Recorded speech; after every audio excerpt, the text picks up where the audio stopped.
16 लाख रोजगार निर्मिती होईल असा अंदाज आहे। महायुतीचे सरकार स्थापन झाल्यानंतर राज्याच्या सर्वांगीण प्रगतीसाठी मंत्रालयीन विभाग तसेच क्षेत्रीय कार्यालयासाठी 100 दिवसाचा 7 कलमी कृती आराखडा तयार करण्यात आला। या कृती आराखड्यात संकेतस्थळाचा विकास, सुलभ जीवनमान, स्वच्छता, जनतेच्या तक्रारीचे निवारण, कार्यालयातील सोयी सुविधा, गुंतवणुकीचा प्रसार, क्षेत्रीय कार्यालयांना भेटी आदींचा समावेश करण्यात आला आहे। या कार्यक्रमामुळे प्रशासन कार्यक्षम, पारदर्शक, गतिशील, लोकाभिमुख होऊन राज्य प्रगतीच्या शिखरावर जाईल याची आम्हाला खात्री आहे। या कार्यक्रमाच्या अंमलबजावणीचे मूल्यमापन त्रयस्थ संस्थांकडून करून घेऊन उत्कृष्ट काम करणाऱ्या कार्यालयांचा गौरव करण्यात येणार आहे आणि हा कार्यक्रम निरंतर ठेवण्याचा निर्णय हा देखील घेण्यात आलेला आहे। महाराष्ट्राचं नवीन औद्योगिक धोरण 2025 लवकरच जाहीर करण्यात येणार आहे।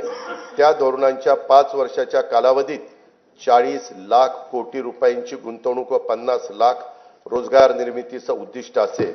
नवीन औद्योगिक धोरणाबरोबरच आकाश व संरक्षण क्षेत्र उत्पादन धोरण, इलेक्ट्रॉनिक्स धोरण, जेम्स अँड ज्वेलरी धोरण, सूक्ष्म लघु व मध्यम उपक्रम धोरण, चक्रीय अर्थव्यवस्थेसाठी स्वतंत्र क्षेत्रीय धोरण जाहीर करण्यात येणार आहे। केंद्र शासनाच्या नवीन कामगार संहितेनुसार नवीन कामगार नियम तयार करण्यात येणार आहेत। निर्यातीमध्ये भरीव वाढ होण्यासाठी राज्याने महाराष्ट्र राज्य निर्यात प्रोत्साहन धोरण 2023 जाहीर केले असून राज्यात 37 विशेष आर्थिक क्षेत्रे, 8 कृषी निर्यात क्षेत्रे, निर्यात केंद्रित 27 औद्योगिक पार्क उभारण्यात आले आहेत। त्यामुळे देशाच्या एकूण निर्यातीत राज्याचं योगदान 15.4% झाले आहे। याशिवाय एक जिल्हा एक उत्पादन, जिल्ह्यांना निर्यात केंद्र म्हणून विकसित करणं, राज्य जिल्हा निर्यात प्रोत्साहन परिषद असे काही महत्त्वाचे उपक्रम राज्यात राबविण्यात येत आहेत।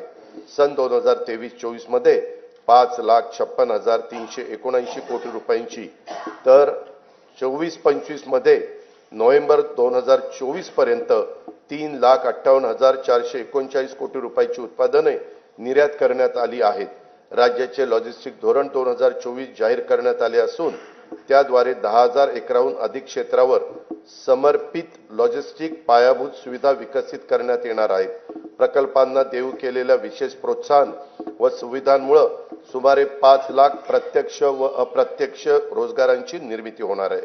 मुंबई महानगर प्रदेश हे आंतरराष्ट्रीय